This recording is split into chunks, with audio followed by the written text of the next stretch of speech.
Welcome back to SkruffyTalez and another video dealing with why Russia can't successfully invade Finland. This is my second video dealing with this topic, link provided below to the first video, so why not check it out, and yeah, let's get on with it. In this video, we will further explore in brief detail why exactly Russia simply isn't able to successfully invade and occupy Finland. Finland, being a NATO member, obviously plays a big part nowadays, but it was a bit of a touchy, uncertain situation last year, you might say. So it's a fun exercise to take a quick look at just how big of a problem Finland would have been for the armed forces of Mother Russia. Let's start with the most obvious frame of reference, Ukraine. Russia was able to attack from the north, east, and south along 8 major European transport routes, not to mention hundreds of small roads crossing the borders between Ukraine, Russia, and Belarus. Russia has easy access to its own logistics, its own supplies, and its own bases and hardware. Despite all of this, Russia has utterly failed in its invasion of Ukraine. The 3-day operation has become a full-scale war that has been ongoing for over a year, and Russia is hard-pressed to hold on to the Donbas region and the south of Ukraine. This is what Russia has achieved with a surprise attack that Ukraine did not expect, with a massive equipment advantage, missile advantage, artillery advantage, and manpower advantage, surrounding Ukraine, attacking on 3 fronts, and having full access to all of its logistical requirements. Now, let's take a look at Finland. One major transport route crossing the border in the south, and few other options the further north you go. Finland's main roads go from north to south, and doesn't really allow for quick access west to east. Where Ukraine is mostly farmlands and wide open spaces, Finland is covered in forest and completely cut to ribbons by rivers, marshes, and lakes. And Ukraine was a poorly prepared, ill-equipped army with little logistical support in place and hardly any established contingency plans for the civilian population to deal with an invasion. Unlike Finland, who has a well-equipped and well-trained military, with conscription ensuring a large portion of the population has military training, where every aspect of civilian society has a predetermined role to fill in case of an invasion. And Finland has been preparing for this since 1945. If Russia is struggling against Ukraine, with all the advantages they had going into that conflict, imagine the outcome if Russia tries invading Finland. Let's take a closer look at that main access route into Finland in the south. Russia has, basically, 2 routes to reach Helsinki, the Finnish capital. The southern lane between the large lakes and the coastline, and the northern lane following smaller roads snaking their way through narrow passages between all the bodies of water. You don't have to be a military genius to figure out that Finland probably already knows where to focus their defenses, where to aim their artillery, and where to dig down mines. And remember that massive Russian column of vehicles stuck outside of Kiev? You think Russia would do any better in this scenario? Keep an eye on the 3 key towns of Kotka, Kouvola, and Mikkeli.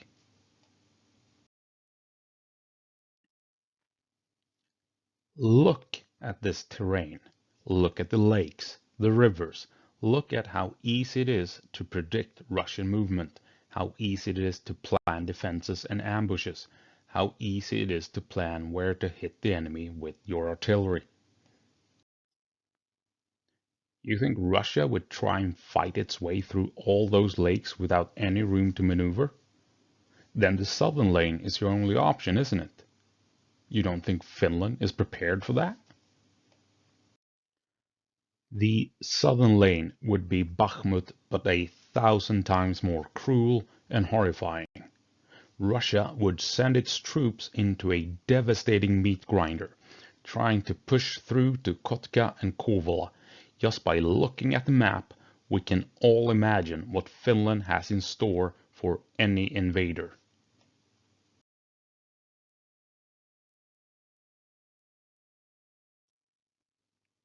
And if you think it's any better up north, it's not. Few roads, lots of lakes and rivers, lots of marshes, all covered in forest. Russia has only so many options to move its heavy armor, to move its logistics. Finland simply has to look at the map and they know where they can stop the enemy with artillery, missiles, and mines.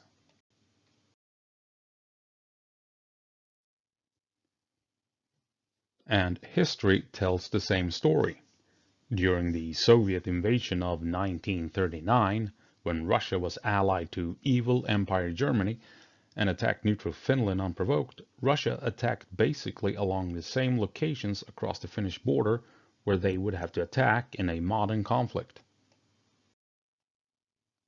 And we all know what happened during the Winter War.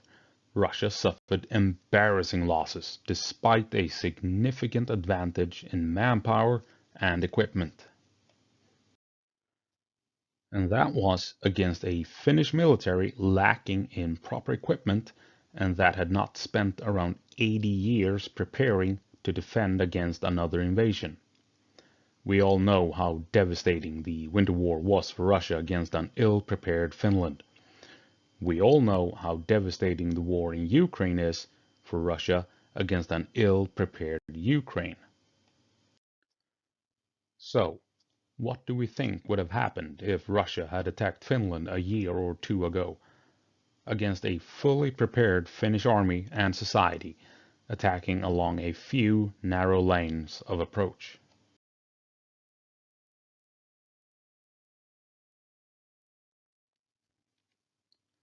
It would have been a futile endeavor. We all know that Russia does not care about casualties. Russia does not care about losing an insane amount of soldiers. But if we apply some Western thinking to this hypothetical invasion, then doctrine dictates that you should strive for at least a 3-to-1 numerical advantage in any given firefight. Fighting against prepared defenses, such as buildings, you need a 10-to-1 advantage. If Finland gathers its fighting force of 280,000 men and women, which it only requires a week or two to do, that means Russia would need at least 800,000 troops to successfully defeat the Finnish armed forces. And that does not factor in that Finland could easily bring in another 280,000 troops from its reserves as the war goes on. 800,000 troops attacking well-fortified positions, constantly being ambushed, moving along predictable paths where artillery can easily strike.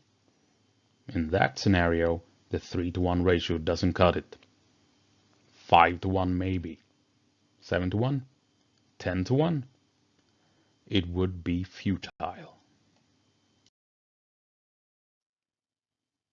So on land, Russia would be slaughtered. But would they do better at sea? The Russian Baltic Fleet is large, with hundreds of vessels, but only 63 are combat vessels, and of those only 23 are proper warships intended to fight other ships. The rest are transports and minesweepers or support vessels. And of these 63, 52 are located in Kaliningrad, the Russian enclave located between Lithuania and Poland. The threat from St. Petersburg is minimal, save for the single submarine located there. The real threat is from Kaliningrad. And at sea, Finland would struggle, having only 8 warships. But they would be supported by missiles launched from land. The Finnish ships would be moving quickly in and out of cover, launching their own missiles. All in all, Finland relies on enough anti-ship missiles launched by ship and from land to deny the Russian Baltic Fleet any chance of reaching the Finnish mainland. Russia would at most be able to secure Åland, located between Finland and Sweden. Well, that would be the extent of their success at sea. Finland would lose ships, obviously, but Finnish sea mines and missiles would prevent Russia from landing troops on the Finnish mainland.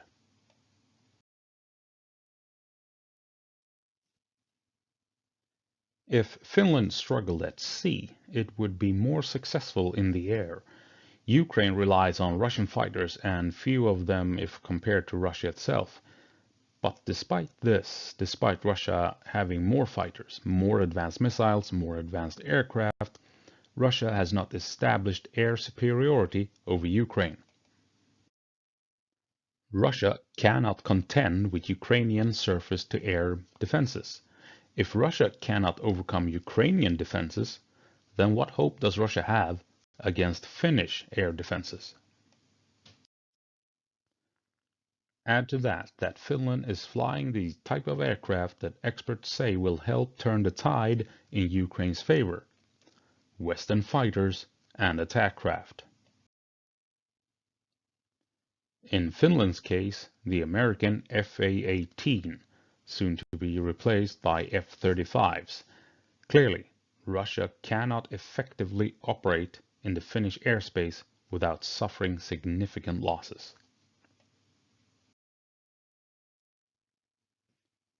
So, in conclusion, when we look at what I have presented in my 2 videos concerning this topic, Finnish society would within 48 hours switch to fully support the war effort and ensure the safety of all civilians and provide them with shelter, food, and supplies. Within 14 days, Finland would muster 200,000 to 300,000 men and women to fight the invaders and have an equal amount of troops in reserve ready within a month.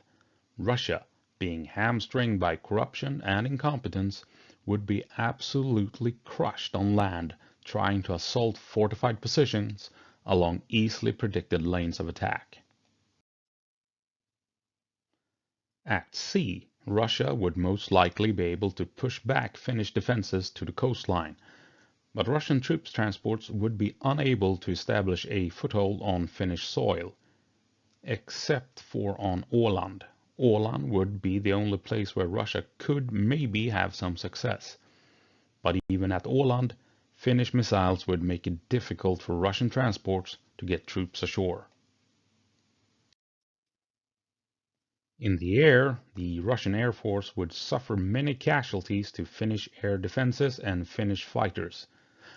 But at the same time, Finnish pilots would have to fly smart to avoid missiles being launched from within Russia. Finland has few planes and few pilots, and the loss of a single fighter jet or pilot would be a severe blow to Finland's ability to defend its airspace.